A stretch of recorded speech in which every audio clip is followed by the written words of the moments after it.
लोकतंत्र सुरक्षा पार्टी के राष्ट्रीय अध्यक्ष राजकुमार सैनी की अध्यक्षता में केंद्र सरकार और राज्य सरकार की एससी ओबीसी विरोधी नीतियों के खिलाफ कमेटी चौक से लेकर आगरा चौक तक जुलूस निकाला गया और विरोध प्रदर्शन किया गया। इसके उपरांत आगरा चौक पर देश के प्रधानमंत्री नरेंद्र मोदी और हरियाणा के मुख्यमंत्री मनोहर लाल का पुतला दहन किया गया। लोकतंत्र सुरक्षा पार्टी के राष्ट्रीय अध्यक्ष राजकुमार सैनी ने कहा कि भाजपा किसान विरोधी पार्टी है। भाजपा के राज में किसान दुखी और परेशान हैं। युवाओं के भविष्य के साथ खिलवाड़ किया जा रहा है। राजकुमार सैनी ने कहा कि हरियाणा में जातिगत जनगणना शुरू की जाए, हरियाणा में क्रीमी लेयर को समाप्त किया जाए, महिला आरक्षण बिल में ओबीसी महिलाओं को भी आरक्षण दिया जाए। राजकुमार सैनी ने कहा कि लोकतंत्र सुरक्षा पार्टी लोकसभा चुनाव और हरियाणा विधानसभा चुनाव अपनी 3 अन्य सहयोगी पार्टियों के साथ मिलकर लड़ेगी। लोकतंत्र सुरक्षा पार्टी की नीतियों को लेकर गांव-गांव जाकर लोगों को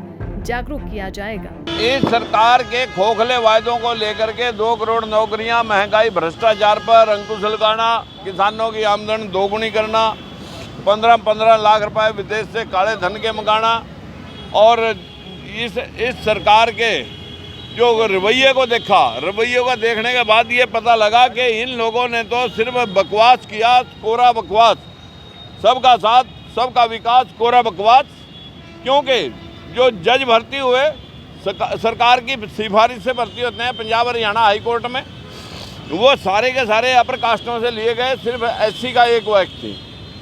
इसी तरह जो प्रोफेसर भर्ती हुए वो सारे के सारे लगभग हजारों लोगों में 500 की भर्ती बैकवर्ड क्लास की होनी थी और हालात ये रहा कि उसमें 5-5, 10-10 में एससी और बीसी निपटा दिए गए और एचसीएस की जो भर्ती हुई उसमें तो बिल्कुल इंतहा हो गई। एचसीएस की भर्ती में 61 में से 51 लोग जनरल कैटेगरी से भरे गए, 4 लोग बैकवर्ड क्लास के, 6 लोग शेड्यूल कास्ट के, यानी 10%। देखिए 50% कोटा 30 आदमी लगने चाहिए थे, उसमें जो की पोस्टों पे लोग बैठेंगे, जनता के साथ न्याय इंसाफ उन्होंने करना होता है। लेकिन वो सब लोग जब हमारे बीच में से कोई है ही नहीं तो हमारे साथ न्याय और अन्याय इसी तरह से होता रहा है और अभी भी चल रहा है। इस सरकार को चलता करना हमारी सबकी जिम्मेवारी है। दैनिक सवेरा के लिए पलवल से गुरुदत्त गर्ग की रिपोर्ट। लोकतंत्र सुरक्षा पार्टी के राष्ट्रीय अध्यक्ष राजकुमार सैनी की अध्यक्षता में केंद्र सरकार और राज्य सरकार की एससी ओबीसी विरोधी नीतियों के खिलाफ कमेटी चौक से लेकर आगरा चौक तक जुलूस निकाला गया और विरोध प्रदर्शन किया गया। इसके उपरांत आगरा चौक पर देश के प्रधानमंत्री नरेंद्र मोदी और हरियाणा के मुख्यमंत्री मनोहर लाल का पुतला दहन किया गया। लोकतंत्र सुरक्षा पार्टी के राष्ट्रीय अध्यक्ष राजकुमार सैनी ने कहा कि भाजपा किसान विरोधी पार्टी है। भाजपा के राज में किसान दुखी और परेशान हैं। युवाओं के भविष्य के साथ खिलवाड़ किया जा रहा है। राजकुमार सैनी ने कहा कि हरियाणा में जातिगत जनगणना शुरू की जाए, हरियाणा में क्रीमी लेयर को समाप्त किया जाए, महिला आरक्षण बिल में ओबीसी महिलाओं को भी आरक्षण दिया जाए। राजकुमार सैनी ने कहा कि लोकतंत्र सुरक्षा पार्टी लोकसभा चुनाव और हरियाणा विधानसभा चुनाव अपनी 3 अन्य सहयोगी पार्टियों के साथ मिलकर लड़ेगी। लोकतंत्र सुरक्षा पार्टी की नीतियों को लेकर गांव-गांव जाकर लोगों को जागरूक किया जाएगा।